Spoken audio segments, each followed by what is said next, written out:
Alhamdulillahilladzi ja'ala fis samaa'i burujan wa ja'ala fiha sirajan wa qamaran munira wa alladzi ja'ala al-laila wan nahara khilfatan liman arada an yadhakkara wa arada syukura. Asyhadu an la ilaha illallah al-malikul a'la wa asyhadu anna sayyidina maulana Muhammadan 'abduhu wa rasuluhu arsalahu basyiran wa nadhira wa da'iyan Allah bi idnihi sirajan munira. Amma ba'du faqad qala ta'ala a'udzu billahi minasyaitonir rajim. Bismillahirrahmanirrahim. Subhanalladzi asra bi'abdihi lailan minal masjidil haram ilal masjidil aqsa alladzi barakna hawlahu linuriyahu min ayatina innahu huwas samiul basir. Qala aydan laqad ra'ahu nazlatan ukhra 'inda sidratil muntaha 'indaha jannatul ma'wa. Baru saja lewat dari kehidupan kita satu peringatan Isra Mi'rajnya baginda Nabi Muhammad sallallahu alaihi wasallam kurang lebih belasan hari yang lalu. Nah, berikutnya kemudian kita sambung dengan ayat yang lain, yakni ya ayyuhalladzina amanu kutiba 'alaikumusyiyamu kama kutiba 'alal ladzina min qablikum la'allakum tattaqun. Sekalian beriman, bertakwalah kepada diwajibkan atas kalian untuk berpuasa sebagaimana telah diwajibkan kepada orang-orang sebelum kalian agar kalian semua bertakwa. Insyaallah dalam 3 pekan ke depan, kurang dari 3 pekan kita sudah akan ketemu dengan puasa Ramadan 1443. Maka sallallahu alaihi wasallam malah sih loh. Oke. Yap, enak. Sayanya sih enak. Aja nyari yang enak aja. Oke. Orangnya gelap jadi gelap. Qala sallallahu alaihi wasallam qala sallallahu alaihi wasallam as-salatu imaduddin faman aqamaha faqad aqamad-din wa man tarakaha faqad hadamad-din. Oleh-olehnya Isra Mi'raj adalah salat. Nabi katakan salat adalah tiang agama, siapa menegakkan salat berarti menegakkan agama. Sebaliknya yang meninggalkan salat berarti menghancurkan agama.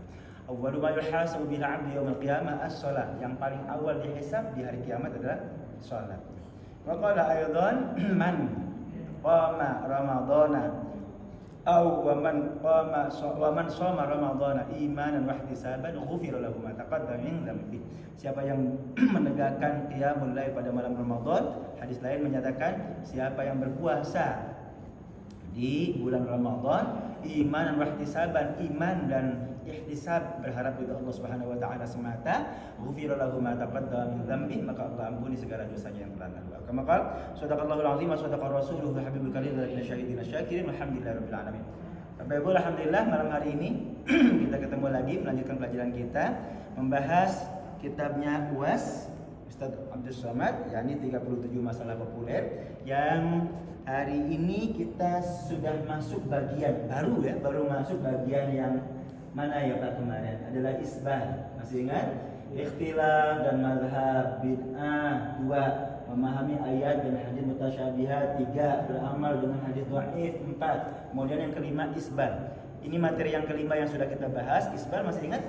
Tentang memanjangkan celana atau baju izar, apa itu izar? Sarung bagian bawah melampaui mata kakinya. Ini adalah yang kita bahas. Hari ini kita masuk ke bagian yang ke-6, yakni tentang jenggot. Ini apa namanya? Ini pro kontranya nggak bisa habis sepanjang masa nih ya. Tapi Bapak Ibu, sebagai pembuka tadi saya kutip ayat dan hadis berkenaan dengan 2 tema. Satu tema baru saja kita tinggalkan, yakni tentang Isra dan Mi'raj. Tema yang berikutnya adalah yang akan kita hadapi kurang dari 3 pekan, yakni puasa Ramadan. Baik, Bu, Pak, satu poin utama dari Isra Mi'raj adalah oleh-oleh yang dibawa. Ibu, yang dibawa Isra Mi'raj apa oleh-oleh Nabi? Puasa, sholat. Oke. Kalau kita rangkai, saya sering sampaikan ini, kalau kita rangkai Bapak Ibu, kepercayaan, keyakinan, keimanan tentang Isra Mi'raj itu menjadi fundamen. Bagi apa? Bagi rukun Islam yang pertama, yakni syahadatain. Apakah kita sudah membenarkan apa yang Allah sampaikan dalam surah Al-Isra 17 ayat yang pertama tentang Isra-nya Nabi? Lalu apakah kita sudah membenarkan Mi'rajnya Nabi? Di mana adanya? Di surah An-Najm 53 ayatnya 13, 14, 15 konkretnya. Walaqad ra'ahu nazlatan ukhra 'inda sidratil muntaha 'indaha jannatul ma'wa. Dua-duanya saya kutip sebagai pembuka tadi. Kalau kita sudah membenarkan Al-Qur'an tentang Isra dan Mi'raj di 2 tempat yang berbeda ini, berarti syahadat tauhid kita sudah benar. Asyhadu an la ilaha illallah yang sudah kita tegakkan. Satu. Berikutnya kemudian, apakah kita membenarkan apa yang baginda Nabi SAW sampaikan dalam hadisnya berkenaan dengan Isra maupun Mi'rajnya? Itu menjadi ujian dari syahadat yang kedua, yakni syahadat Rasul. Wa asyhadu anna sayyidina Muhammadan Rasulullahnya itu, apakah kita sudah benarkan atau tidak? Terlihat dari situ. Bagaimana apa urusannya dengan Isra Mi'raj? Isra Mi'raj Nabi katakan dalam banyak hadis. Kata para ulama ahli hadis lebih dari 15, 16, 17 sahabat yang meriwayatkan Isra dan Mi'raj. Dari sahabat ke tabi'in, tabi'in ke tabi'in, tabi'in berlapis lagi, lebih banyak lagi para perawinya. Sampai-sampai kata Ibnul Qayyim, hadis berkenaan dengan Isra Mi'raj itu derajatnya setara dengan derajat Al-Qur'an, yakni mutawatir. Al-mutawatir itu tidak mungkin ada kebohongan, saking benarnya.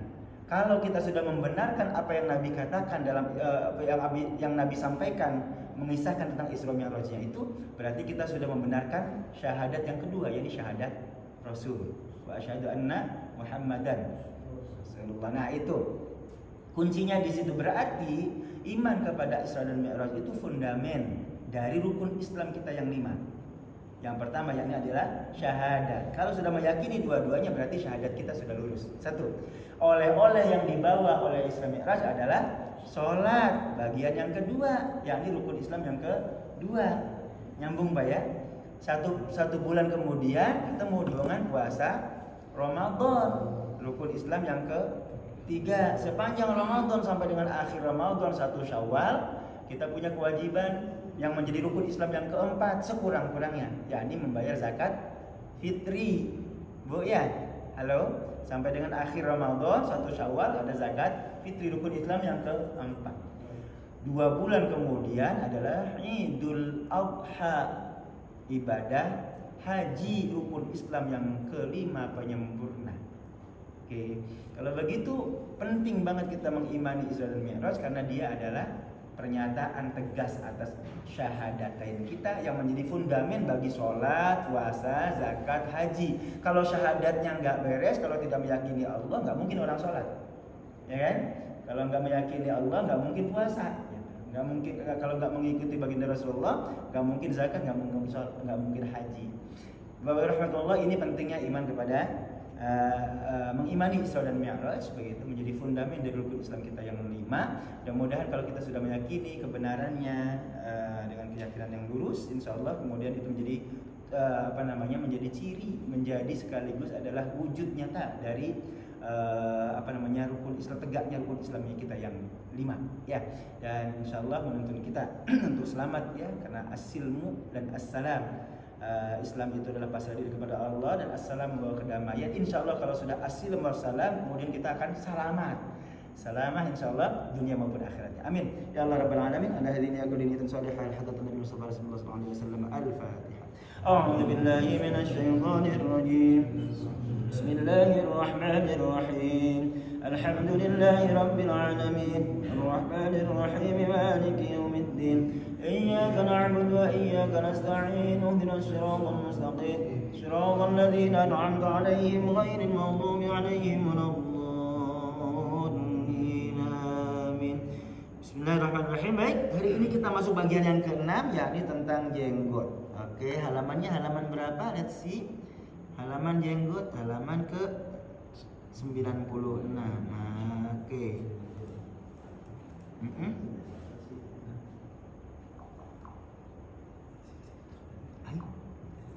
Mana dia? Oh enggak. Nah, oke, siap. Udah kelihatan Bapak Ibu? Yang samping sini banget nggak ketemu ya, Bapak deh, minimal sekurang-kurangnya. Baik Bapak Ibu rahimakumullah. Diskusinya nggak habis. Satu saat saya pernah ditanya di Masjid Musalla Al-Madani, Masjid Al-Madani, Pemulang Estate gitu. Ustaz, bagaimana dengan jenggot? Apakah itu menjadi kewajiban syar'i atau tidak? Bapak dan Ibu rahimakumullah, kita kupas hari ini ya. Bagaimana apa sih pesan Nabi tentang jenggot itu? Hadisnya adalah yang pertama ini. Beberapa hadis, banyak hadis memang menyebutkan bahwa Rasulullah SAW merintahkan agar membiarkan atau tidak mencukur jenggot. Maaf, ini tentu untuk laki-laki ya. Kalau untuk perempuan tidak ada urusan. Ya. Untuk laki-laki. Apa salah satunya adalah ini. Kata Nabi SAW dari Ibnu Umar, Nabi SAW. Sumbernya sahabatnya Ibnu Umar. Saya singkat saja sampai sahabat ya, Bu. Baik, khalifu al-musyrikin. Kata Nabi, khalifu al-musyrikin. Buatlah kalian berbeda dari orang musyrik. Bedakan kalian dari orang musyrik, kata Nabi. Waffiru al-lihi wa ahfu asy-syawari. Waffiru al-lihi wa ahfu asy-syawari. Waffiru itu apa? Waffiru nih biarkan jenggot kalian. Wa ahfu asy-syawari, rapihkan kumis kalian. Oke, definitif Bapak Ibu ya. Waffiru al-lihi wa ahfu asy-syawari. Boleh kita ingat hadisnya. Ya, biar kemudian kalau ada yang nanya bagaimana tentang jenggot, tahu saya hadisnya. Khalifu al-musyrikin. Ayo, Pak. Khalifu al-musyrikin lagi. Khalifu al-musyrikin. Al-musyrikin. Waffiru al-lihya. Waffiru al-lihya lagi. Waffiru al-lihya. Cuma 3 kata, cuma 3 kalimat. Wa ahfu asy-syawarib. Wa ahfu asy-syawarib. 1. Khalifu al-musyrikin lagi. Khalifu al-musyrikin. Waffiru al-lihya. Waffiru al-lihya. Oke, lagi. Khalifu al-musyrikin. Waffiru al-lihya. Sambung. Khalifu al-musyrikin. Waffiru al-lihya. Coba dari awal. Khalifu. Nah, lanjut yang kedua. Ya, gua. Sudah buatnya sudah lemah ya. Waffiru al-lihya. Waffiru al-lihya. Biarkan jenggot kalian. Waffiru al-lihya. Waffiru al-lihya. Terus wa ahfu asy-syawarib. Wa ahfu asy-syawarib. Ingatnya sini. Wa ahfu asy-syawarib.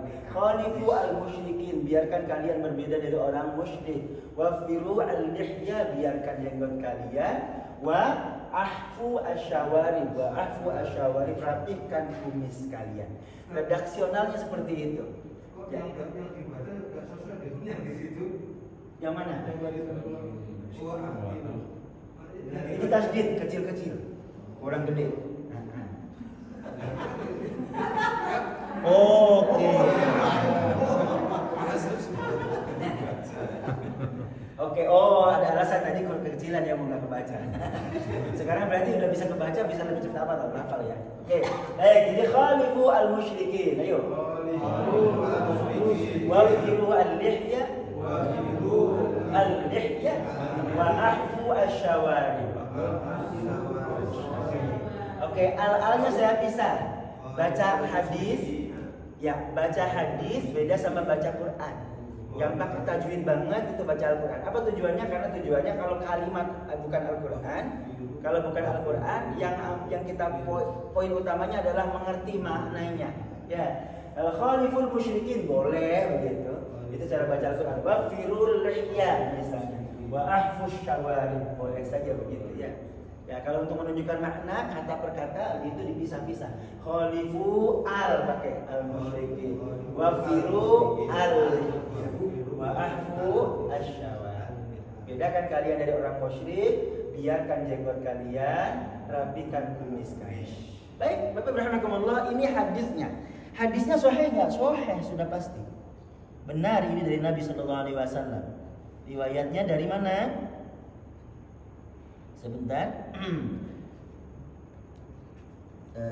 Disebutkan nggak hadisnya ini? Tidak disebutkan ya Pak ya? Sayang ini kurang kutipan berarti beliau nih, kurang kutipan di sini ya. Oke, baik. Mempraktekkan perintah Nabi ini tadi sumbernya siapa? Ibnu Umar. Ibnu Umar itu dia anaknya Umar bin Khattab.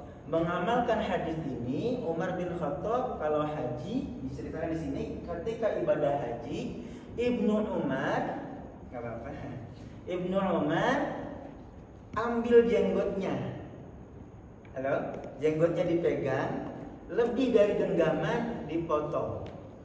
Ulangi, lebih dari genggaman dipotong. Oke, yang menerima hadis siapa tadi Pak? Bu? Yang menerima hadis siapa? Ibnu Umar, anaknya Umar bin Khattab. Yang dengar perintah Nabi itu adalah Ibnu Umar. Bunyi hadisnya gimana?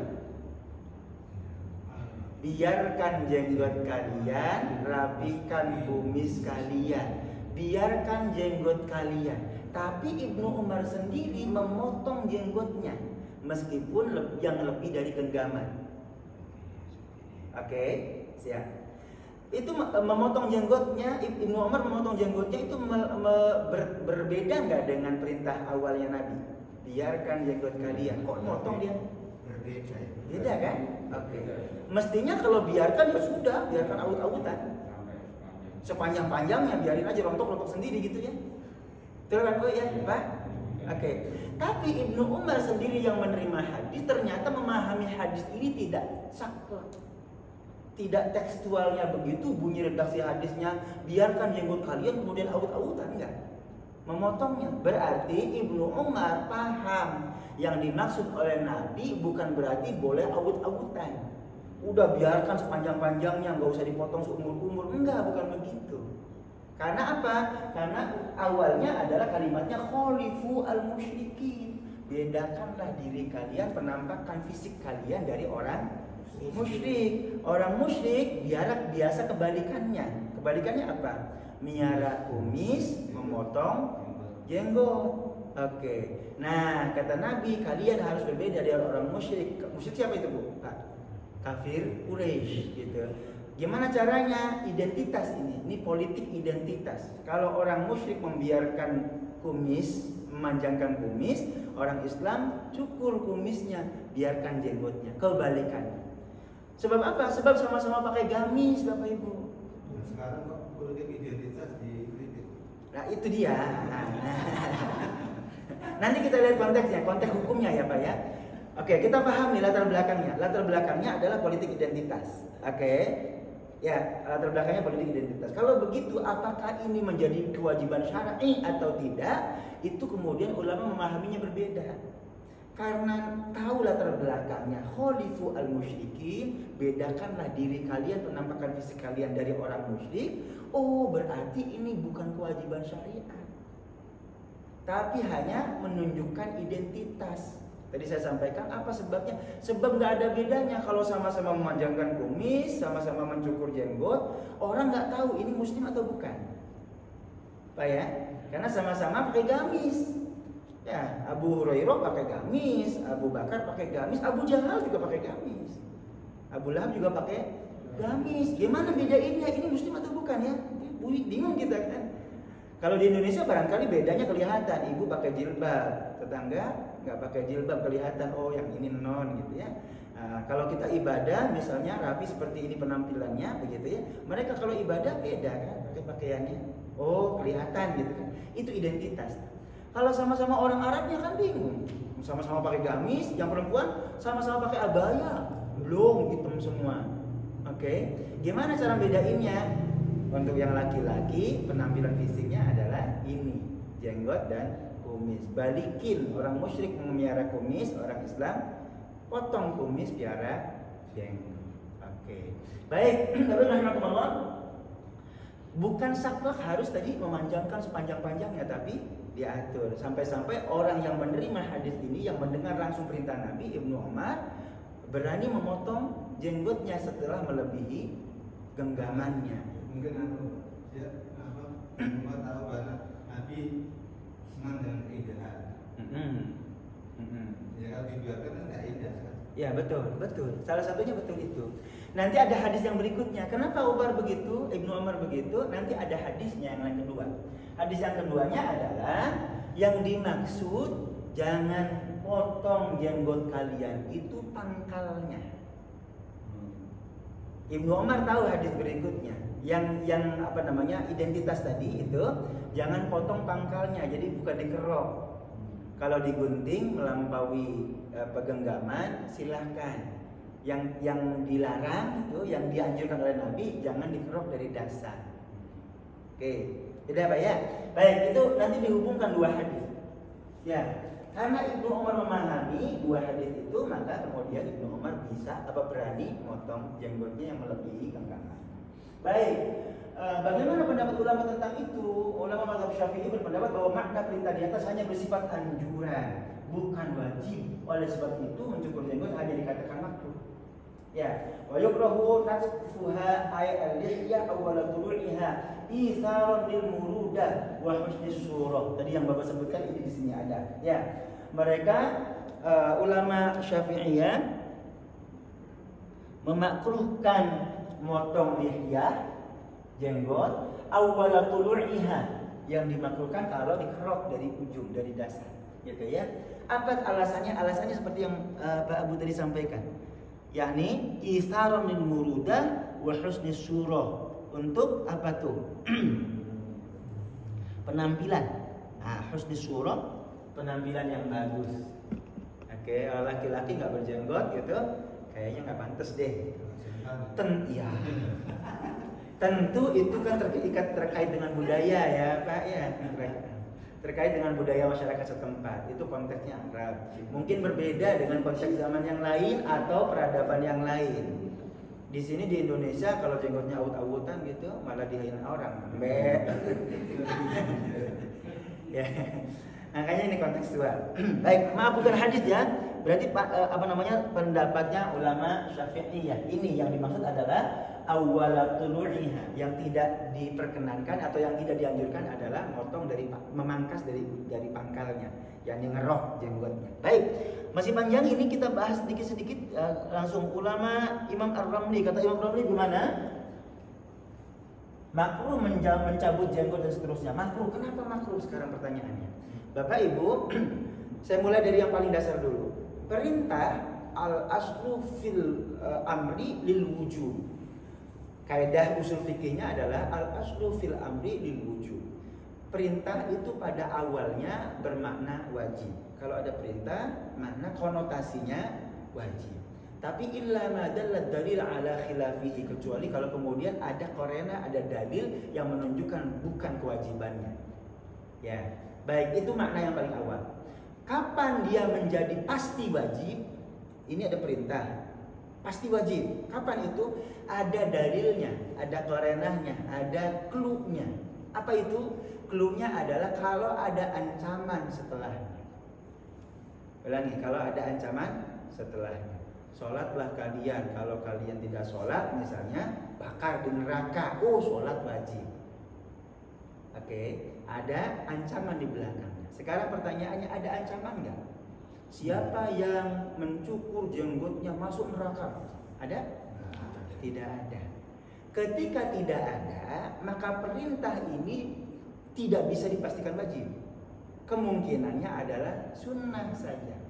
Kenapa dianggap sunnah? Karena itu perintah Nabi, satu. Yang kedua, karena dicontohkan oleh Nabi. Contoh Nabi, sunnah. Oke. Sunnah dalam makna universal, Bapak Ibu. Sunnah itu perilaku Nabi, sunnah. Ya kan? Qaulin au fi'lin au taqririn au sifatu khalqiyatin au khilqiyatin, sunnah semuanya. Baik itu ucapan, perkataan, perkataan sama ya. Ucapan, perbuatan atau takrir, penetapan Nabi, atau sifat fisik maupun sifat akhlak. Penampilan fisiknya Nabi maupun akhlaknya Nabi, itu semuanya sunnah. 5. Semuanya sunnah. Kalau pembiaran misalnya sahabat Nabi berbuat sesuatu tapi Nabi nggak melarang, itu gimana? Masuk sunnah nggak? Namanya takrir. Berarti membolehkan. Penetapan Nabi. Kalau Nabi ada sahabat melakukan sesuatu kemudian Nabi biarkan, oh berarti itu ditetapkan oleh Nabi, silahkan. Sama dengan kalau kita membiarkan berarti kan mempersilahkan, mengizinkan. Gitu. Berarti itu pembenaran atas apa yang dilakukan oleh sahabat Nabi. Konkret contohnya misalnya sholat sunnah wudu misalnya gitu. Hanya dilakukan oleh Abu Hurairah. Nabi melarang? Tidak, Nabi biarkan. Itu berarti Nabi membolehkan, silahkan. Siapa di antara kita mau mengamalkan itu silahkan. Baik, Bapak rahimahkumullah, kembali ke sunnah tadi. Jadi kalau begitu indikasinya tidak wajib karena tidak ada ancaman. Maka peluangnya adalah yang kedua. Hukum taklif itu hanya 5. Wajib paling tinggi, kalau tidak wajib sunnah. Yang di tengah-tengah mubah, di bawah mubah makruh. Makruh ini lawannya sunnah. Oke, makruh lawannya sunnah. Paling ujung haram, haram lawannya wajib. Oke, kalau wajib sholat maka haram meninggalkannya. Oke, jelas ya. Kalau sunnah memanjangkan jenggot maka makruh memotong jenggot. Clear ya sudah ini? Taklifnya seperti itu. Logikanya sederhana, bisa dipahami. Kalau netral, mubah, itu yang namanya netral, terserah mau pakai mau tidak, nggak ada masalah. Baik, kenapa dianggap sunnah? Karena itu perlakuan Nabi, itu perintah Nabi. Maka kalau meninggalkan perintah Nabi yang bukan wajib ya, berarti makruh. Karenanya para ulama cenderung memahami kalau dilakukan makruh. Apa kalau memotong jenggot gitu ya, dari pangkas dari ujungnya gitu, statusnya makruh. Makruh itu gimana sih? Dari kata kalau motong sampai itu alasannya kenapa? Ada alasannya? yang tadi khaliful musyrikin, karena itu membedakan dari orang musyrik. Lagi-lagi nanti kita lihat konteks sejarahnya seperti ini. Oh, sekarang tidak perlu lagi. Kan apa? Ya, ini kan politik identitas tadi. Ya, konteks zamannya berbeda, budayanya berbeda. Contoh konkret misalnya, kalau kita berdebat soal lihyah, soal jenggot, kenapa kita tidak berdebat soal memangkas rambut? Padahal rambut Nabi panjang sampai bahu. Bapak tahu ada di Turki masih ada rambutnya Nabi kan? Rambut Nabi panjang atau pendek? Panjang. Kenapa gitu? Itu sunnah Nabi, harusnya segini panjangnya. Rata-rata nggak ada panjang nih. Gundul malah gundul. Ya kan? Kenapa Bapak tidak merasa menentang sunnah? Padahal Nabi mencontohkan panjang rambutnya. Itu soal budaya. Nah, Bapak Ibu, ini kearifan kita nih. Ujung awal hadisnya katakan khalifu al-musyrikin. Bedakanlah dari orang musyrik. Kalau begitu ini identitas lagi tadi, bukan soal syariat, tapi soal budaya, soal adat. Bapak Ibu, dari sini kita belajar bedakan antara urusan ibadat syariat dengan muamalat dan adat. Semua di ujungnya. Kalau ibadah itu benar-benar harus saklek ngikut Nabi. Ibadah ya, wabil khusus mahdoh, ibadah yang ritual. Sholat nggak boleh ngarang-ngarang, ikut Nabi. Oke. Puasa, zakat, haji nggak boleh ngarang-ngarang, ikut Nabi, yang ritual sifatnya. Demikian hanya dengan syariat harus ikut dalil, ikut Al-Quran, ikut hadis, ikut Nabi. Syariat, ya bicara tentang syariat. Tapi kalau muamalah dan adat tidak harus saklek ikut Nabi. Muamalah contohnya apa? Ekonomi. Dulu zaman Nabi tidak ada karyawan birokrasi atau tidak ada pegawai negeri.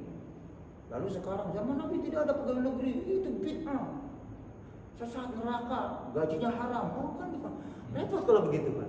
Ini urusan muamalat. Kalau urusannya muamalat, maka perkembangan peradaban bisa diakomodir. Ibu bapak boleh menjadi birokrat, boleh menjadi diplomat, masuk sebagai anggota dewan gitu. Silakan, mau menjadi polisi, mau menjadi militer, tentara, silakan. Urusannya adalah urusan muamalat. Oke, termasuk bisnis. Zaman Nabi dagangnya cuma kalau bahan makan pokok gitu yang ada ya korma sama gandum misalnya kan. Korma sama syair anggur misalnya, korma, anggur, gandum. Sekarang berarti kita nggak boleh jualan jualan beras misalnya, karena zaman Nabi nggak ada. Segitu kah? Jadi, halo, itu urusan muamalah ya Bu. Jual yang di zaman Nabi tidak ada nggak boleh kita lakukan sekarang, bahaya tuh Bu. Urusan muamalat ya, contoh misalnya zaman Nabi naik kuda, naik onta, sekarang kita harus naik kuda lagi, naik onta lagi. Mobil kuda. Nanti dikasih tagline itu Pak, mobil kudanya. Ini sesuai dengan sunnah Nabi, karena Nabi naik kuda gitu, bukan penter. Kan bahaya apa kalau begitu? Urusannya muamalah, kalau urusan muamalah silakan. Nabi naik kuda sesuai dengan teknologinya. Zaman sekarang naik pesawat, naik mobil, naik motor, nggak ada soal. Itu urusan muamalah. Jangan ditabrakkan dengan sunnah gitu. Karena urusan muamalah tidak otomatis sunnahnya Nabi yang dilakukan oleh Nabi dalam arti menjadi sunnah syar'iyah. Nabi pakai kuda Pak. Oh kalau begitu kita naik kuda sunnah. Sunnahnya dapat pahala gitu. Gak ada urusan. Ini sunnah memang dalam arti kelakuan Nabi. Tapi tidak ada urusan dengan ibadah. Tidak bernilai ibadah kalau Bapak naik kuda. Oke. Karena bukan hukum syariat, tidak ada urusannya dengan hukum, tidak ada urusannya dengan syariat. Zaman Nabi naik kuda, naik unta untuk berangkat haji. Nah, maka sekarang kita berangkat haji naik kuda, naik unta gitu. Dan itu sunnah. Repot kalau begitu, kapan nyampainya Pak? Ya, naik pesawat bid'ah. Naik apa namanya? Kapal itu bid'ah. Kan enggak ada zaman Nabi orang naik pesawat. Ya kan? Enggak begitu cara pemahamannya. Karena urusannya adalah muamalah. Muamalah tuh lebih fleksibel, silakan sesuai dengan peradaban, sesuai dengan teknologi yang ada. Yang keempat, yang terakhir apalagi ini adat. Adat itu apa? Kebiasaan. Adat, kebiasaan. Kebiasaan Nabi bukan syar'i meskipun sunnah. Sunnah dalam arti luas ya, dalam arti dilakukan oleh Nabi tapi tidak harus berarti syariat. Nah, bagian ini salah satunya adalah penampakan fisik Nabi, baju yang dipakai Nabi, kendaraan yang ditunggangi Nabi, rumah model Nabi dan seterusnya. Semua yang terkait dengan adat kebiasaan Nabi, termasuk makanan Nabi dan seterusnya, itu bukan sunnah dalam arti syar'inya. Disebut sunnah dalam arti hadis, dalam konteks ilmu hadis, yakni perlakuan Nabi, yes. Tapi dari sisi fikih bukan sunnah. Konkret contoh misalnya, kalau Nabi pakai gamis, dia anggap sunnah dalam konteks hadis bahwa itu kelakuan Nabi, yes. Tapi kalau secara syariat tidak otomatis kita pakai gamis dapat pahala. Ya oke? Tidak otomatis kita pakai gamis dapat pahala. Oke? Sebab Abu Jahal, Abu Lahab juga pakai gamis. Tapi kalau diniatkan saya pakai gamis, saya ingin mencontoh Nabi. Nah, nilainya berbeda. Kalau awalnya pakai gamis, biasa saja itu adat. Tidak ada unsur pahala dosa, bukan. Nggak ada urusan pahala dosa. Tapi karena dia mencontoh Nabi, maka bobotnya bertambah menjadi bernilai pahala. Karena apa? Karena mencontoh Nabinya, karena berqudwah kepada Nabinya, karena kecintaan kepada Nabinya. Pakai gamis kalau begitu boleh, silakan, apa-apa. Bahkan kalau diniati, oh ini saya ingin mencontoh Nabi, saya ingin lebih dekat dengan sunnahnya Nabi, bernilai pahala karena kecintaan kepada Nabi. Nah itu. Nah awalnya sebelum niat, awalnya tadi ini adalah adat kebiasaan. Kalau masyarakat Indonesia, masyarakat Melayu pakai sarung, jangan kemudian ditabrakkan dengan gamis. Nabi pakai gamis, yang benar adalah pakai gamis, sarung nggak begitu. Jenggot kan ada menyarankan atau gimana lah, saran atau suruhan ya, jenggot ya. Kalau gamis terus rambut panjang kan nggak ada suruhan dari Nabi. Iya, kan tadi sunnah itu ada qauliyah, fi'liyah, taqririyah. Kemudian ada khulqiyah, khilqiyah. Termasuk di bagian dari sunnah adalah wujud penampilan Nabi. Itu khulqiyah, ciptaan. Kalau khilqiyah akhlaknya Nabi. Jadi masuk sunnah enggak? Masuk kriteria sunnah dalam ilmu hadis. Meskipun tidak masuk kriteria sunnah dalam konteks fikih. Kalau fikih itu beda, bukan. Kalau fikih itu urusannya pahala dosa. Kalau hadis, sunnah itu urusannya Nabi lakukan atau tidak, Nabi contohkan atau tidak, gitu. Tidak ada perintahnya, yes itu qauliyah. Tapi ketika Nabi pakai itu, oh berarti itu adalah contoh dari Nabi. Boleh dilakukan, boleh dicontoh, silakan. Seperti itu cara pandang. Baik, Bapak rahmatullah. Nah, jadi kalau urusan adat, terlepas dari dari ketentuan yang memaksa. Nabi makannya, ini bagian dari adat ya Pak ya. Nabi makan kurma. Apakah kalau begitu ketika kita makan nasi menyalahi sunnah Nabi? Enggak, ini mah ada. Nabi makannya 3 jari. Ya iya yang dimakan kurma. Kalau gitu kalau kita pakai sendok itu berarti melawan sunnah Nabi. Enggak, yang kita makan bubur, gimana pakai tangan gitu kan? Jadi cara pandangnya untuk yang keempat tadi ada itu lebih fleksibel. Nabi pakai gamis, kita pakai sarung bukan berarti melawan hadis Nabi, bukan berarti melawan sunnah Nabi. Nabi pakai sorban, kita pakai kopiah bukan berarti melawan. Itu ada urusannya. Ya, kalau ada lebih lebih fleksibel, bisa kita lakukan sepanjang tidak ada larangan dari Al-Quran maupun hadis Nabi. Ada larangan, jangan pakai sarung. Ada? Tidak ada larangan, wah berarti boleh. Jangan pakai baju koko, itu bajunya sengko. Nah ada larangan begitu, silahkan. Ya. Nah kalau ada, itu adat itu bil ma'ruf. Ma'ruf itu apa? Ma'ruf itu betul adalah kebaikan. Bapak Ibu kita mengenal banyak kata kebaikan. Ada yang pertama adalah khair, ada hasan. Khair artinya apa? Baik. Hasan, baik. Ada birrul walidain, baik. Ya kan? Juga baik.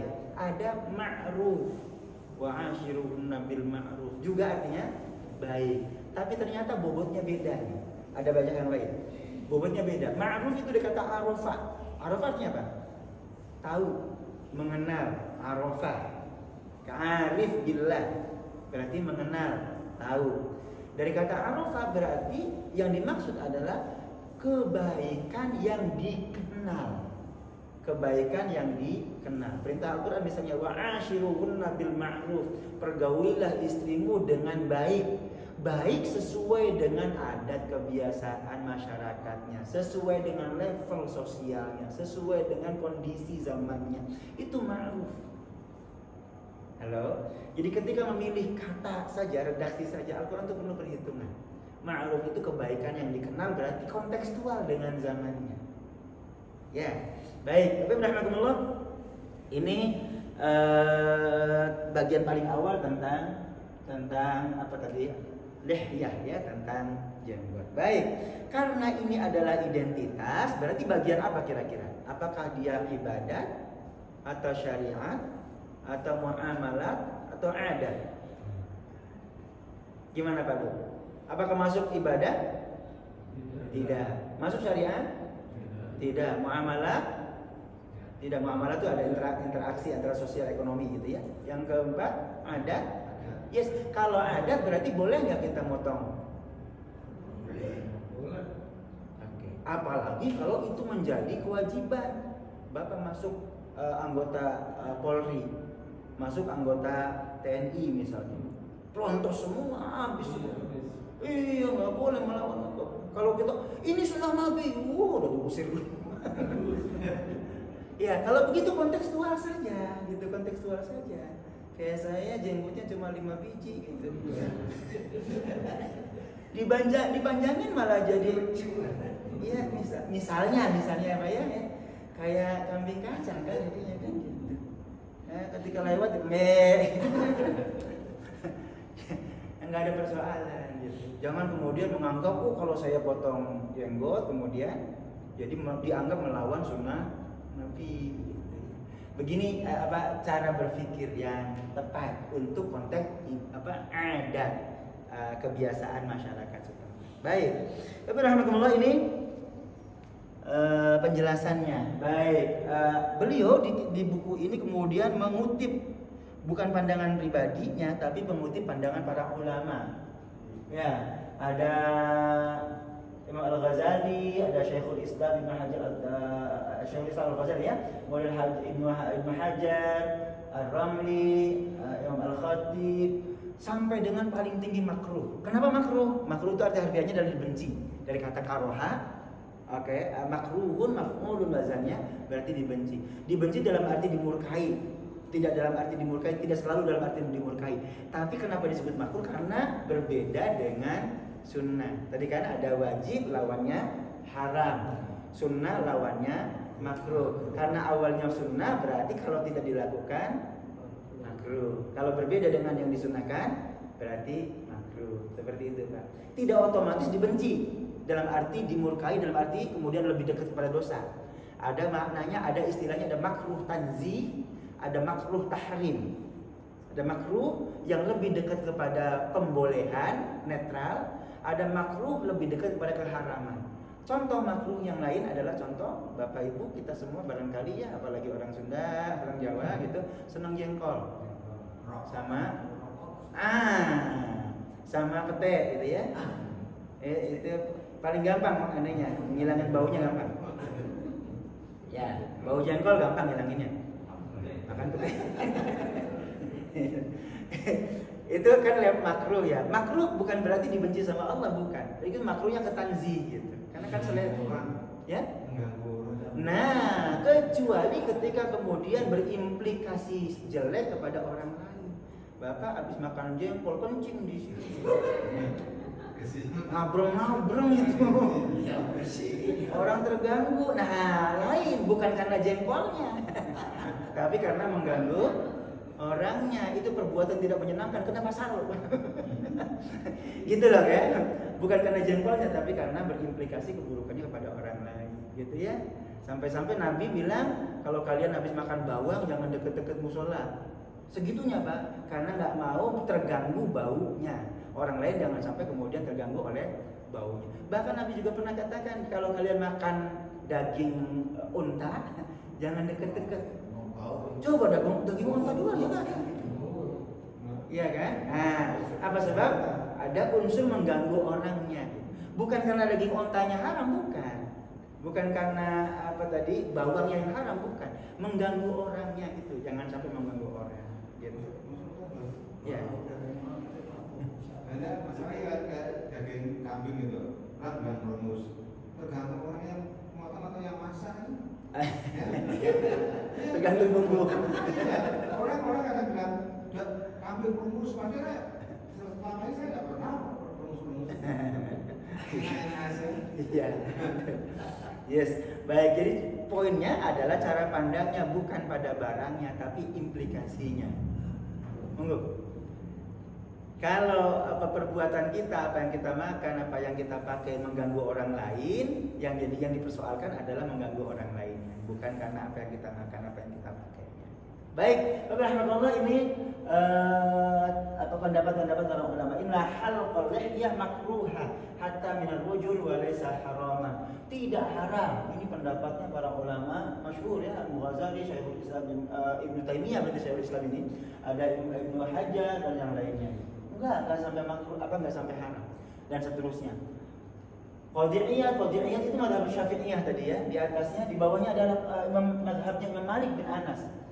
Qadhi'iyah itu nama aslinya Iyad. Qadhi itu adalah hakim agung, hakim paling tinggi namanya qadhi. Qadhi'iyah, ulama Maliki juga mengatakan yukrahu halquha wa qasuha wa tahriquha. Makruh memotongnya, mengeroknya dan membakarnya, makruh, tidak sampai hal level haram. Semua nih pendapat Syafi'iyah dan seterusnya juga sama. Grand Syekh Al-Azhar sama. Al-amru al-warid fi i'fa'il ihya mukhtalif fi bainal wujub was sunnah wan nadab. Ada yang bilang wajib, ada sunnah, ada nadab. Kita sering memahami dah gitu ya. Tapi pada akhirnya kemudian tidak menjadi tidak menjadi haram untuk ini.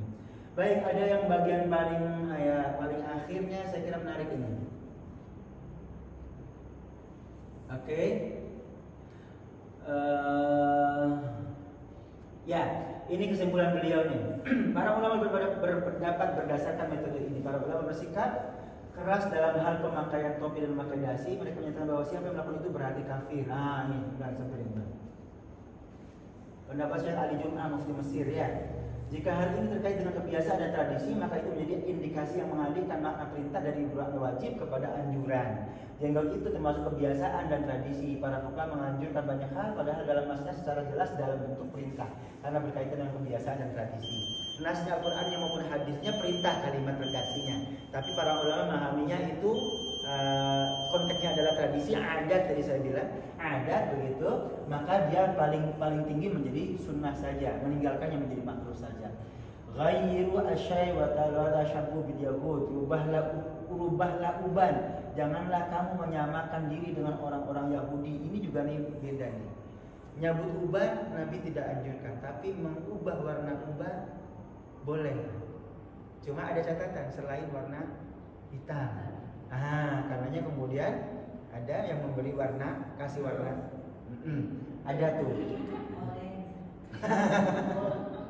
Tapi lagi-lagi ini soal budaya. Kalau sekarang yang mengubah-ubah warna rambut anak pang, gimana itu urusannya? Iya kan, bapak aku pengen nyuno warna-warni kemudian rambutnya, tapi anak pang dong gitu. Ini politik identitas lagi tadi ya. Terkait dengan budaya, terkait dengan adat, jangan kemudian saklak-saklakan. Oke. Tapi kita tahu ada di mana tuh Pak yang ikut tarekat Naqsabandi? Panjang rambutnya, Sulawesi ya. Rambutnya panjang, warnanya merah.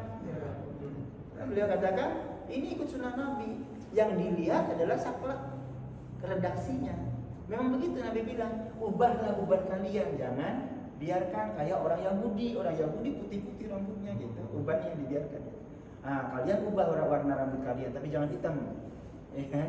Tapi kasih warna merah. Ada yang mengamalkan itu. Gimana tuh Bang? Silakan saja kalau itu menjadi budaya, ya, identitas. Lagi-lagi. Tapi kalau kemudian identitas itu diambil sama anak pang, kemudian kita apalagi hijau, gitu. Waduh bahaya. Oke. Bentuk kata perintah dalam hadis perintah merubah uban kejelasannya menyerupai hadis perintah memelihara jenggot. Kata ini di Mufti Mesir ya, Syekh Ali Jum'ah. Akan tetapi karena merubah uban bukanlah suatu perbuatan yang diingkari di tengah masyarakat, maka tidak dilakukan.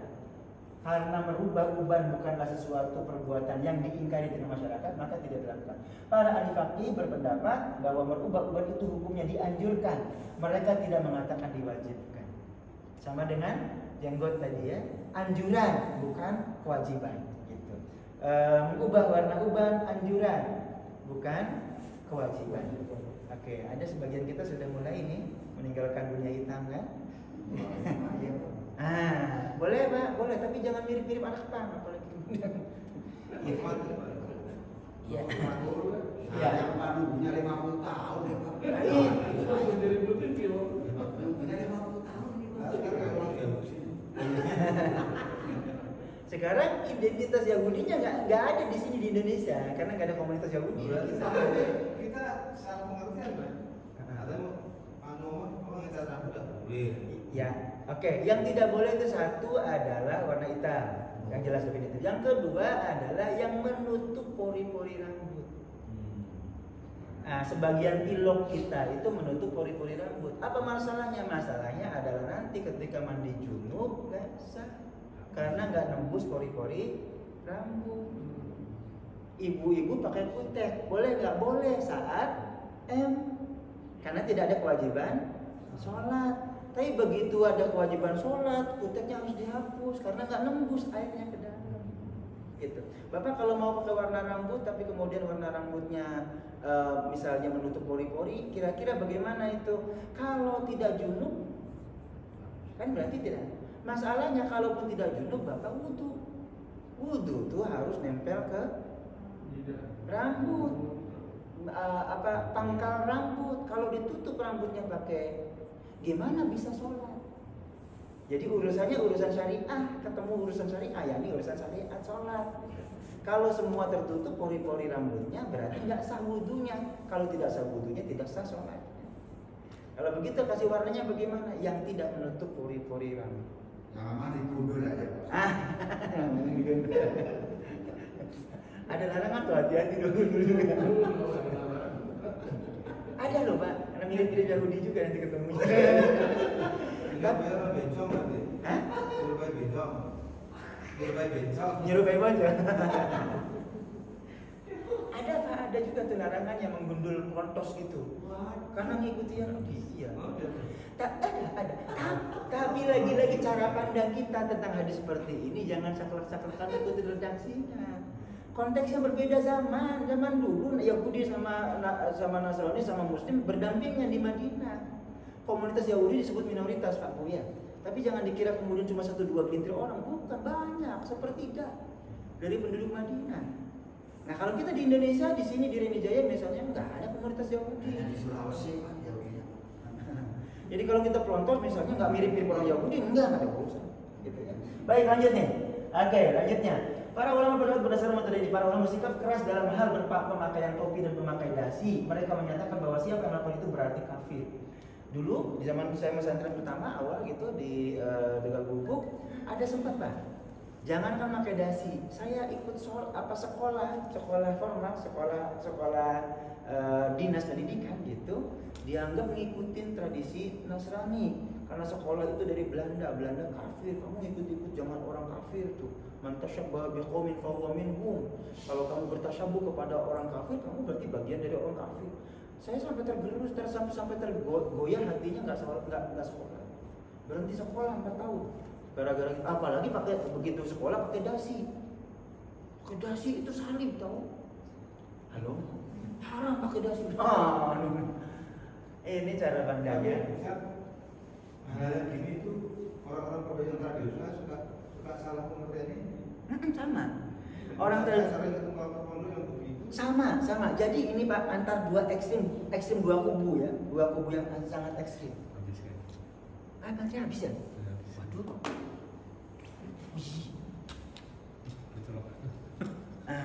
Chargernya masalahnya harus pakai listrik nih. Harus pakai listrik. Punten saya ada bawa chargernya cuma pakai listrik. Nggak ngasih tahu dia. Nggak bunyi.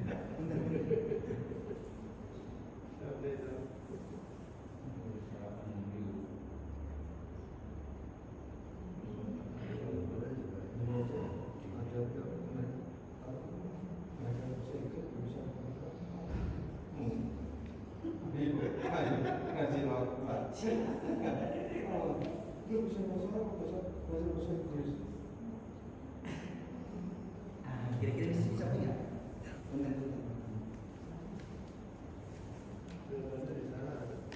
Yes.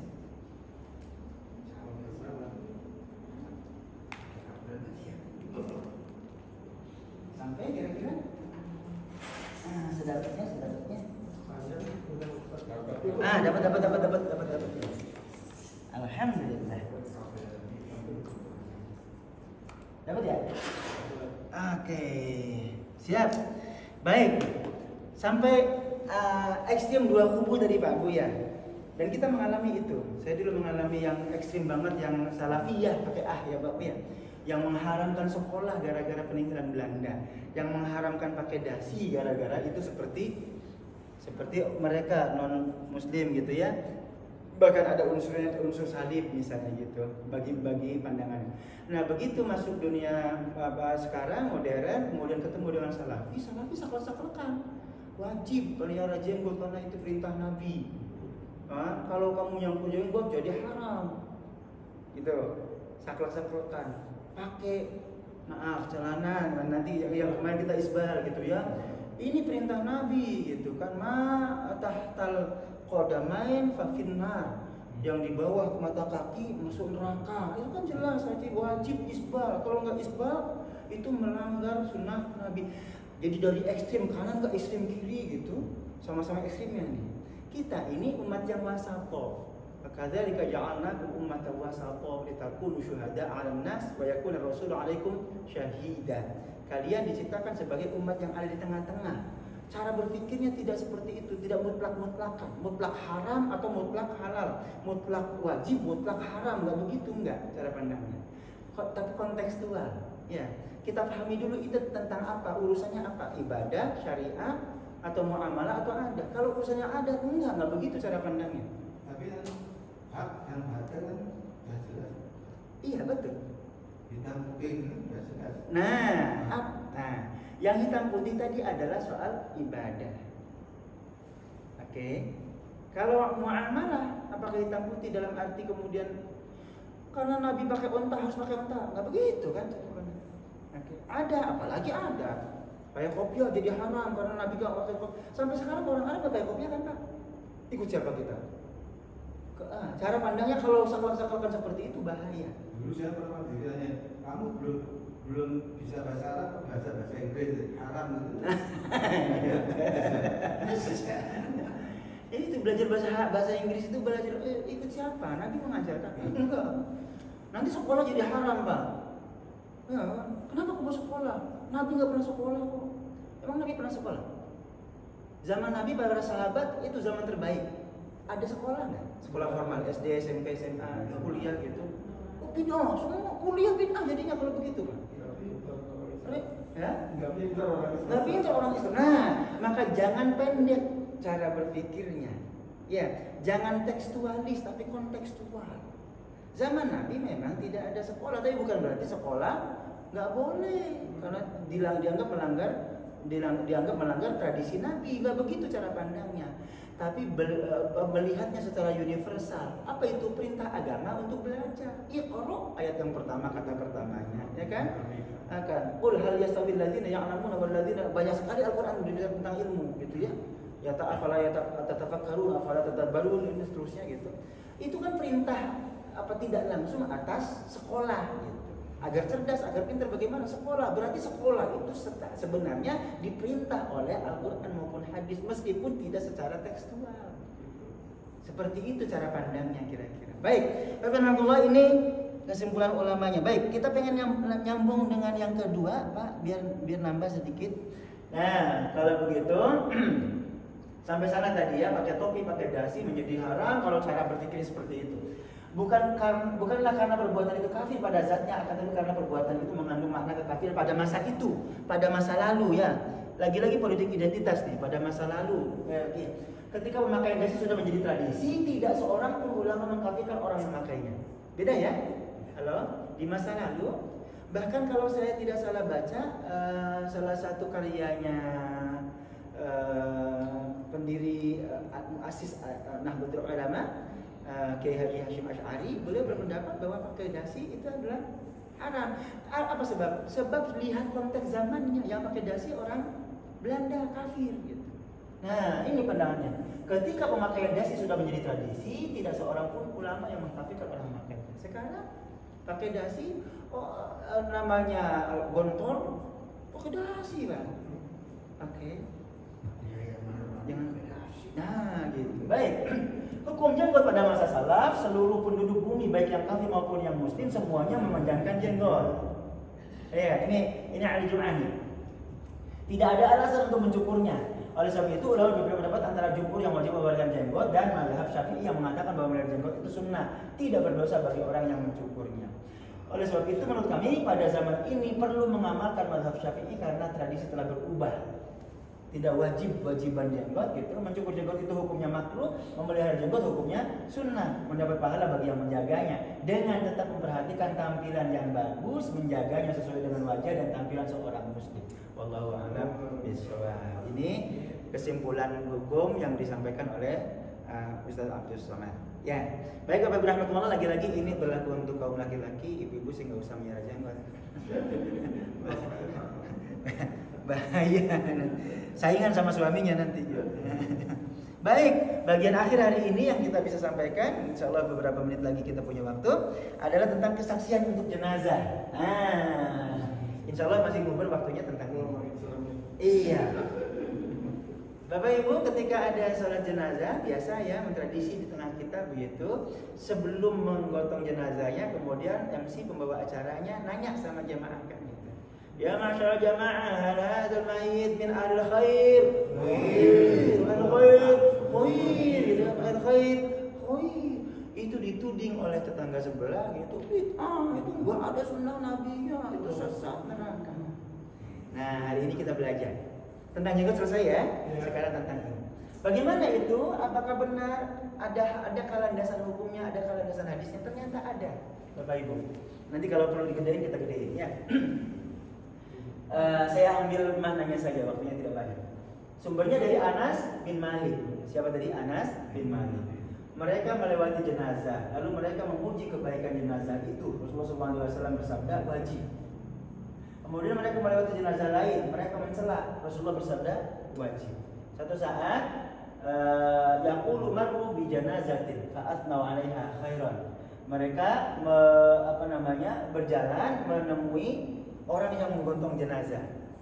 Juga bisa difahami suatu saat mereka menggotong jenazah gitu ya. Kalau mau difahami lebih leluasa gitu. Lalu mereka berbincang tentang kebaikan jenazah yang digotong.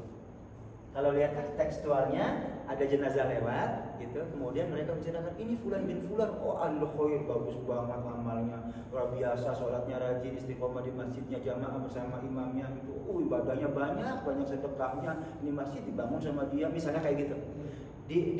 Diomongin sama kebaikannya oleh orang lain yang menyaksikan, yang melihat jenazahnya lewat.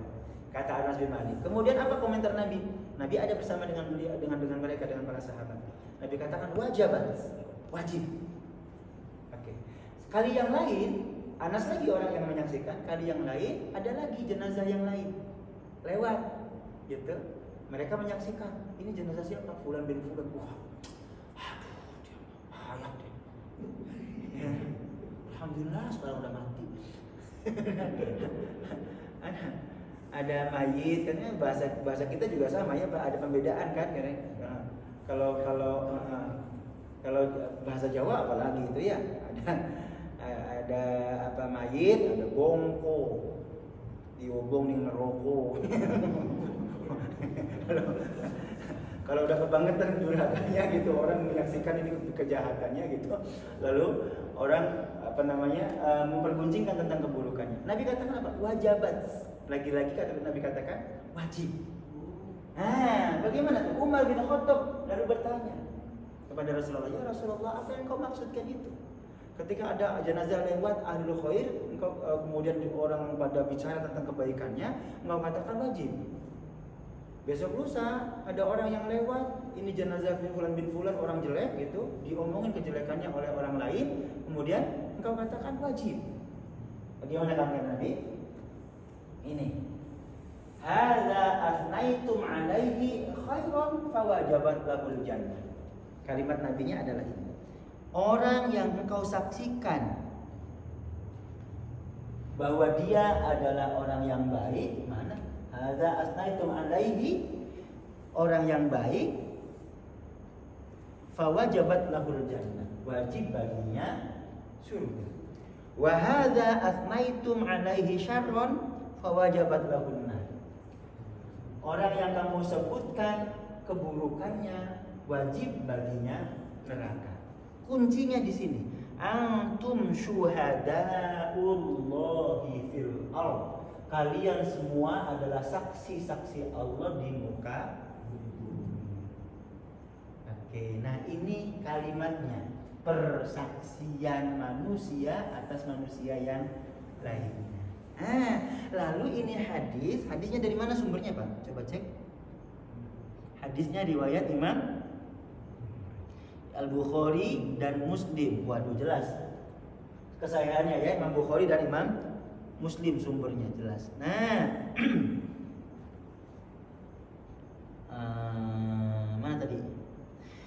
Dari hadis ini kemudian ulama memahami, oh kalau begitu kita perlu mempersaksikan kebaikan orang agar kemudian Allah mencatat kebaikannya, dan sebagaimana yang Nabi katakan tadi, wajib baginya surga. Oke. Sebaliknya kalau buruk gitu, memang nanti ada hadis lain yang mengatakan tutup keburukannya, jangan omongin depan orang lain. Tapi kalau misalnya orang menyaksikan keburukan itu, banyak burukannya. Kalau banyak buruknya iya. Baik-baiknya, ini pejabat ini dolim, pejabat itu jadi meninggalkan syukur. Syukurin. Antum syuhadaullahi fil ardh. Jadi ujungnya adalah kalian adalah saksi Allah di muka. Iya. Jadi persaksian manusia itu penting. Penting persaksian manusia. Walaupun tentu bukan satu-satunya. Ini kan makna umum sebenarnya. Ini pesan universal. Jadilah kalian orang yang baik, kebaikan kalian akan dipersaksikan oleh orang lain, insya Allah surga. Karena orang saja bisa menilai kebaikan kalian. Kan berarti kan ya sepanjang umur orang menyaksikan kebaikan, mudah-mudahan itu berakhir khair. Walaupun nanti akan dikompar dengan hadis yang lain yang menyatakan jangan sampai kita mengklaim surga bagi seseorang. Ada tuh. Nabi suatu saat pernah menegur orang yang menyatakan ini orang baik, banget soleh, banget ibadahnya banyak, banget pasti masuk surga. Nabi tegur tuh Pak, sembarangan aja kamu siapa? Gitu, kok bisa memastikan orang masuk surga? Halo, belum tentu diterima amalnya kan? Kalau amal kita kemudian karena ria, habis dah, tersisa gitu. Jadi Nabi katakan menegur. Nah, hadis seperti ini kita komparasikan nanti dengan hadis yang lain. Tapi poin persaksiannya yang dimaksud adalah termasuk tadi Pak ya, ngomongin kejelekan orang yang sudah meninggal juga tidak dianjurkan nanti di hadis yang lain. Tapi kalau itu dilakukan oleh orang itu pertanda bahwa orang yang meninggal dunia itu memang identifikasi gitu. Berarti adalah termasuk orang yang gitu. Baik, kembali poinnya adalah persaksian manusia itu. Cuma beliau mencatat nih di sini di buku ini ya, yang dipersaksikan itu bukan dengan yang memang tulus dari hati, yang tulus dari hati orang yang mempersaksikan. Dia orang baik, bukan direkayasa. Rekayasa gimana nih? Kalau kita direkayasa tuh dalam tanda kutip ya, sholat jenazah, kemudian sekian soft belakang gitu kan. Ya masyaallah jamaah min ahli khair. Itu rekayasa bukan? Rekayasa. Siapa yang tahu dia baik atau enggak? Ya. Halo? Bu, rekayasa biar orang jawab baik gitu kan. Padahal belum tentu baik. Ya gimana? Gimana caranya kalau begitu? Kalau Bapak nggak tahu, mending diem. Aman gitu. Saya nggak tahu ini kebaikannya. Ada min ahli khair, ya diam aja. Ya biar kita nggak salah mempersaksikan. Kecuali kalau memang benar-benar bisa pengetahuan kita, kan nahkum bil zawahir Pak ya. Kita menghukumi dengan yang terlihat mata gitu kan. Sepengetahuan kita, memang beliau orang baik, min ahli khair, ulama, kiai, tokoh masyarakat misalnya yang meninggal, kita tahu kebaikannya, min ahli khair, nggak apa-apa. Kalau memang kita tahu kebaikan beliau, kalau tidak tahu ya mending cukup diam saja. Tapi jangan juga frontal gitu, Ini orangnya jelek memang, saya tahu kejelekannya. Min al-khair, bukan. Itu mah ngajak berantem. Gitu. Ya, cara menyikapinya seperti itu ya. Enggak usah diam lebih baik gitu. Baik Bapak rahmatullah, ini pelajaran kita hari ini 2 poin, satu tentang jenggot, tadi sunnah ya memanjangkan karena itu dilakukan oleh Nabi dan itu diperintah oleh Nabi. Kalaupun dicukur sampai levelnya tidak haram tapi paling makruh gitu ya. Makruh dalam arti menyelisihi hadis Nabi gitu ya. Tapi kalau ada hajat lain lagi, misalnya kena luka ya. Kena apalah gitu, kemudian memang wajib dicukur, ya itu malah lain lagi urusannya. Satu, yang kedua adalah tentang persaksian manusia itu penting karena menunjukkan indikasi bahwa beliau itu orang soleh atau orang salah gitu, orang baik atau orang yang buruk. Mudah-mudahan itu kemudian mengingatkan kita gitu ya, agar menjadi orang baik selalu sepanjang hidup sehingga kemudian disaksikan oleh manusia. Harapannya kalau manusia yang lain menyaksikan kebaikan kita berarti dicatat oleh Allah sebagai orang yang baik. Wajabat alaihil jannah, wajib surga bagi. Mudah-mudahan amin. Baik, Alhamdulillah, barangkali di bagian paling akhir ada yang disampaikan, silakan. Beberapa menit terakhir silakan. Ya. Yang masalah tadi Pak Edward tadi, kalau kita istilahnya kasih ke teman, memang dia Islam, beda aja. Soalnya susah, nah ini begitu kita melayani itu kan, itu wajib kita diam apa lebih bagus diam apa bilang. Ketika diminta persaksian. Iya, mereka kan udah bilang, semua. Kita tahu dia cara sholat duhur aja, entar akhirnya tak sholat duhur. Kalau kita tahu keburukannya ya mendingin diam, aman. Uas sendiri ketika ceramah ditanya, gimana kalau Ustaz menyaksikan itu? Kalau saya nggak tahu ya dia, kan saya nggak bisa menyaksikan. Sebab ini sebentar, sebab ini ada beliau mengingatkan ini Pak, persaksian yang dusta itu bahaya. Ayat tabail qala al-isyraf, dosa-dosa besar adalah al-isyrak billah, musyrik, menyekutukan Allah, wa uququl walidain, durhaka kepada orang tua, wa qatlun nafas, membunuh, wa syahadatuz zur, persaksian dusta. Kalau kita tahu bahwa dia orang jahat kemudian kita saksikan baik, itu kan persaksian dusta, dosa besar. Ya, jadi kalau ditanya dan kita tahu keburukannya, diam aja mending. Ya, maksud saya gini, ya betul Pak Kiti bilang disuruh dijak sholat nanti.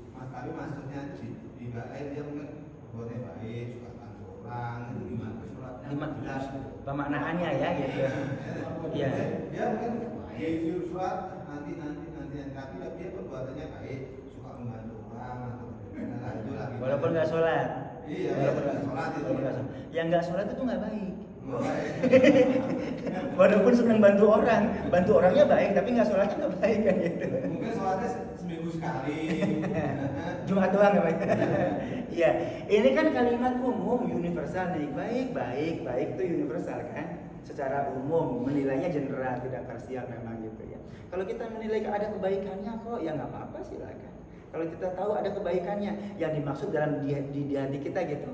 Apakah ini jenazah termasuk alil khair? Karena saya tahu dia suka nolong orang gitu. Misalnya gitu, yang apa juga. Ya, yang kita niatkan adalah kebaikan yang saya saksikan. Adapun keburukannya saya abaikan, itu urusan dia lah gitu. Kira-kira seperti itu. Monggo aja. Dihisab. Toh hisabnya nanti tetap saja Allah Maha tahu kan. Ada malaikat raqib dan atid gitu yang mencatat semua amal perbuatan. Baik, ada lagi Bu, Pak? Saya tanya lagi mungkin. Monggo, ya. Kesimpulan saya, sunnah Nabi itu ada 3. Oke. Satu yang diwajibkan, 2 yang boleh dilakukan prinsip, dan 3 yang diharamkan. Betul nggak kesimpulan saya? Sunnah Nabi ada 3, yang diwajibkan, yang disunahkan, yang diharamkan. Kalau itu yang diwajibkan bukan sunnah dong. Kan kalau ini kalau kan saya ikut perbuatan Nabi itu. Oke, yang dimaksud itu ya. Baik, jadi Bapak Ibu, sunnah dalam pengertian ulama hadis dengan sunnah dalam pengertian ulama fikih berbeda. Sunnah dalam pengertian ulama hadis, semua yang dicontohkan oleh Nabi sunnah. Semua yang diperintahkan oleh Nabi sunnah. Semua yang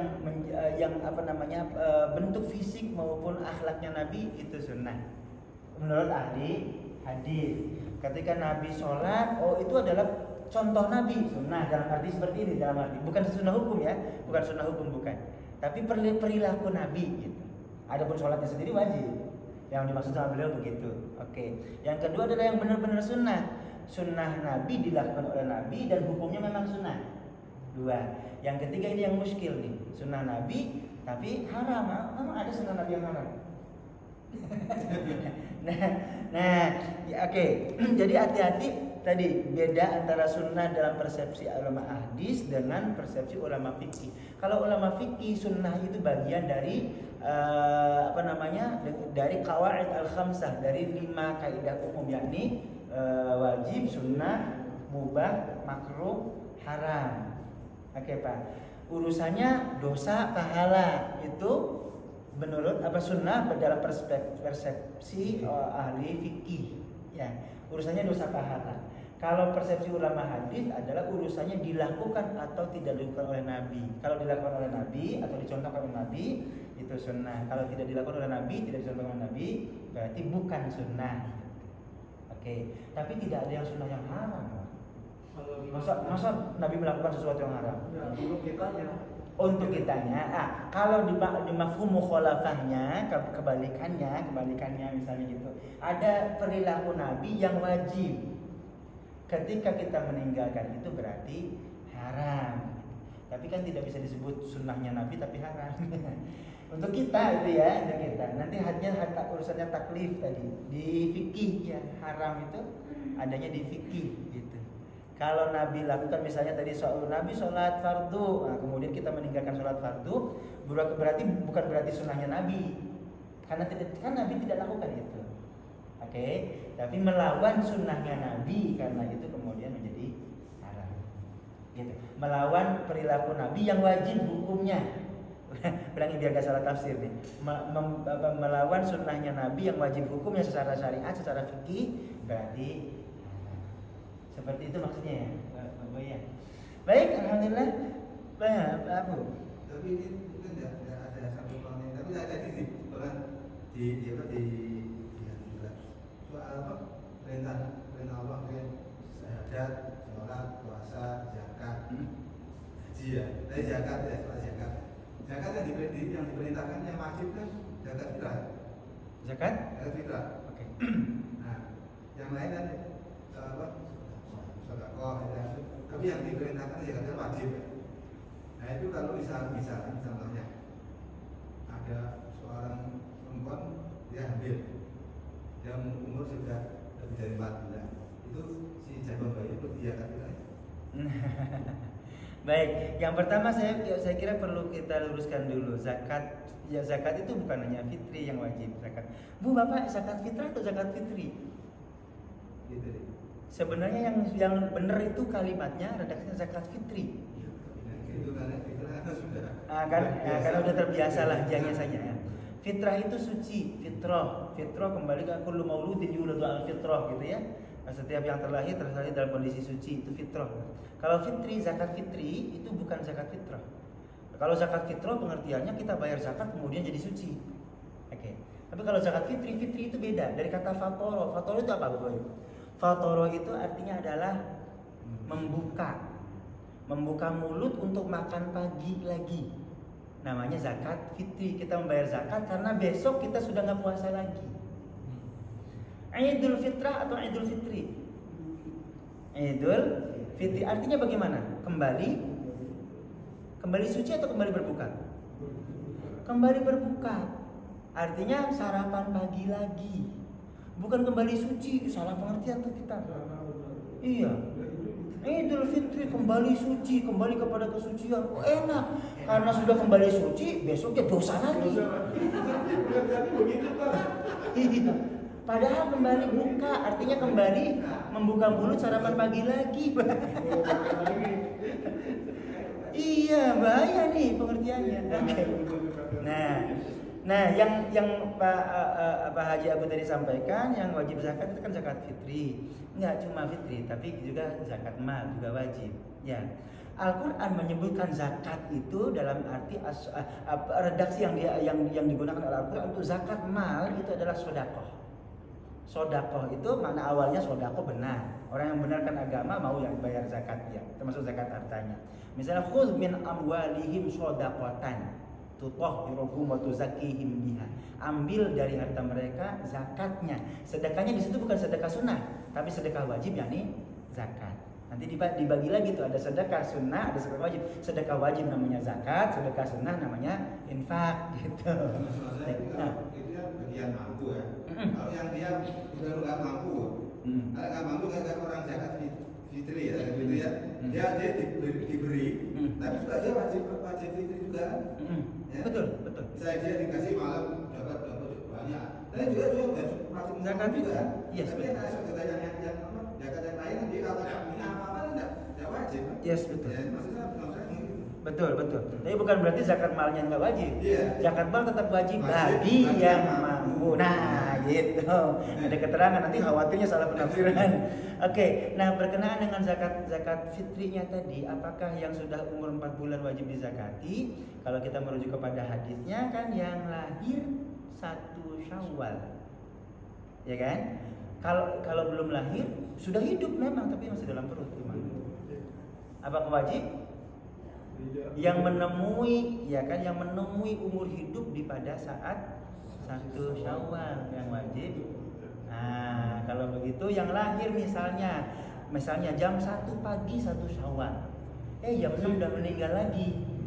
Zakat fitri wajib karena sudah pernah hidup 1 Syawal. Nah, kalau masih hidup masih dalam perut beda hukumnya. Seperti kita wajib sholat, wajib suci ya Pak Bu ya. Suci itu kalau suci badan, suci panggonan, tempat, suci pakaian, ya kan? Nah, Pak Ustadz, bagaimana kita suci kan kemana-mana kita bawa di dalam? Iya kan? Oke Pak. Itu kalau sudah keluar jadi najis. Kalau masih di dalam belum najis. Belum najis, Pak. Halo. Ada darah, ada kotoran di dalam perut kita gitu ya. Najis dong kita. Enggak. Kalau sudah keluar baru najis. Kalau masih di dalam belum najis belum. Kalau enggak, gimana bisa sah sholat kalau begitu? Orang bawa kotoran kemana-mana ya kan? Yang dimaksud yang sudah keluar, yang ada di demikian. Kalau begitu, kalau belum lahir, meskipun sudah hidup di dalam perut, belum punya kewajiban zakat fitri. Yang poinnya gitu Pak Haji ya. Nah, sama dengan kotoran tadi ya. Kalau masih dalam perut meskipun sudah hidup gitu, tapi belum punya kewajiban zakat fitri karena sudah belum keluar. Menjadi kewajiban ketika sudah keluar. Alhamdulillahirobbilalamin, waktunya sudah lewat. Mudah-mudahan manfaat. Banyak kekurangan sana sini, mohon minta maaf yang selapang-lapangnya. Kalau ada kesalahan mohon diluruskan Bapak Ibu ya. Tidak selalu apa yang disampaikan selalu ada kebenaran, bukan. Tidakkah ada kebenaran yang mutlak ya? Karena kebenaran yang hakiki Allah Subhanahu wa taala. Adapun kita adalah berusaha memahami apa yang Allah sampaikan sebagai sebuah kebenaran itu. Mudah-mudahan kita ikhtiar kita ini Allah ridhoi, gitu semakin dekat ke Allah Subhanahu wa taala dan sunnahnya baginda Nabi. Insyaallah menuntun jalan kita untuk sukses dunianya maupun selamat akhiratnya. Amin. Ya Allah rabbal alamin. Alhamdulillahirabbil alamin. Subhanallah bihamdika asyhadu an la ilaha illa anta astaghfiruka wa atubu ilaik. Doanya nanti kita gabung dengan salat. Alhamdulillah wa assalamualaikum warahmatullahi wabarakatuh.